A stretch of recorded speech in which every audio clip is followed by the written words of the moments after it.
March 8 ତାରିଖରେ କେଉଁମାନେ ସୁଭଦ୍ରା ଟଙ୍କା ପାଇବେ କେଉଁମାନେ ପାଇବେନି, ଚାଲନ୍ତୁ ଆଜି ଆମେ ଜାଣିବା।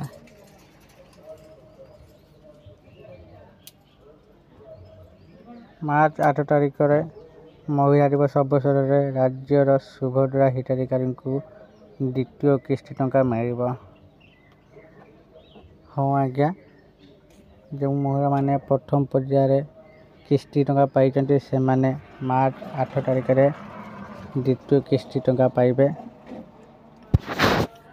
ଯେଉଁ ମହିଳାମାନେ ସୁଭଦ୍ରାରେ ଟଙ୍କା ପାଇନାହାନ୍ତି ବା ସେମାନେ ସୁଭଦ୍ରା ଏପର୍ଯ୍ୟନ୍ତ ଆପ୍ଲାଏ କରିନାହାନ୍ତି, ସେମାନେ ଚିନ୍ତା କରନ୍ତୁ ନାହିଁ, କାହିଁକିନା ଏବେ ସୁଦ୍ଧା ରାଜ୍ୟରେ ସୁଭଦ୍ରାରେ 1,08,00,000 ମହିଳାଙ୍କ ଆବେଦନ କରିଛନ୍ତି। ମାର୍ଚ୍ଚ 31ରେ ଆବେଦନ ପ୍ରକ୍ରିୟାକୁ ବନ୍ଦ କରାଯିବ ଏବଂ ଘରକୁ ଘର ଯାଇ ସର୍ଭେ ହେବ। ସୁଭଦ୍ରାରୁ ବଞ୍ଚିତ ହିତାଧିକାରୀଙ୍କୁ ଖୋଜାଯିବ ଏବଂ ସର୍ଭେ ପରେ ସୁଭଦ୍ରା ସହାୟତାରୁ ବଞ୍ଚିତ ହୋଇଥିବା ହିତାଧିକାରୀଙ୍କୁ ରକ୍ଷାବନ୍ଧନରେ 3ଟି କିସ୍ତି ମିଳିବ। ତ ଆପଣମାନେ ଚିନ୍ତା କରନ୍ତୁ ନାହିଁ, ସୁଭଦ୍ରା ସମସ୍ତଙ୍କ ପାଖକୁ ପହଞ୍ଚିବ ଆଉ ସମସ୍ତେ ସୁଭଦ୍ରା ଟଙ୍କା ପାଇବେ। ଯେଉଁମାନେ ଆପ୍ଲାଏ କରିଛନ୍ତି ସେମାନେ ପାଇଛନ୍ତି, ଯେଉଁମାନେ ଆପ୍ଲାଏ କରିନାହାନ୍ତି ସେମାନେ ପାଇନାହାନ୍ତି, ହେଲେ ପର ଷ୍ଟେପରେ ସେମାନେ ଏକାଥରେ 3ଟି କିସ୍ତି ପାଇବେ। ତ ସମସ୍ତଙ୍କୁ ସୁଭଦ୍ରା ଟଙ୍କା ମିଳିବ, ଏଥିରୁ କେହି ବାଦ ପଡ଼ିବେ ନାହିଁ।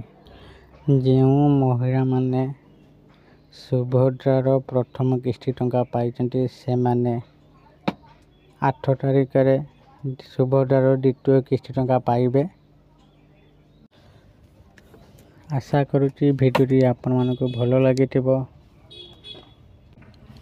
ଯଦି ଭିଡ଼ିଓଟି ଭଲ ଲାଗୁଛି ତ ଭିଡ଼ିଓକୁ ଲାଇକ୍, ସେୟାର, କମେଣ୍ଟ କରନ୍ତୁ ଆଉ ଚ୍ୟାନେଲ୍ ସବସ୍କ୍ରାଇବ୍ କରନ୍ତୁ। ଆପଣମାନେ ସବସ୍କ୍ରାଇବ୍ କରନ୍ତୁ ପ୍ଲିଜ୍। ଆପଣମାନେ ଚ୍ୟାନେଲକୁ ସବସ୍କ୍ରାଇବ୍ କରନ୍ତୁ ଆଉ ବେଲ୍ ଆଇକନକୁ ଦବାଇକି ଅଲ୍ରେ ପ୍ରେସ୍ କରିଦିଅନ୍ତୁ। ଆପଣମାନେ ଚ୍ୟାନେଲ୍ ସବସ୍କ୍ରାଇବ୍ କରନ୍ତୁ। ଆପଣମାନେ ଚ୍ୟାନେଲ୍ ସବସ୍କ୍ରାଇବ୍ କଲେ ହିଁ ଆମକୁ ମୋଟିଭେସନ୍ ହେବ ଭିଡ଼ିଓ କରିବା ପାଇଁ। ଆପଣମାନେ ତ ଚ୍ୟାନେଲ୍ ସବସ୍କ୍ରାଇବ୍ କରିବେନି, ଖାଲି ଭିଡ଼ିଓ ଦେଖିଦେଇ ପଳେଇବେ। ପ୍ଲିଜ୍ ଏମିତି କରନ୍ତୁନି, ଚ୍ୟାନେଲକୁ ସବସ୍କ୍ରାଇବ୍ କରନ୍ତୁ। ଧନ୍ୟବାଦ।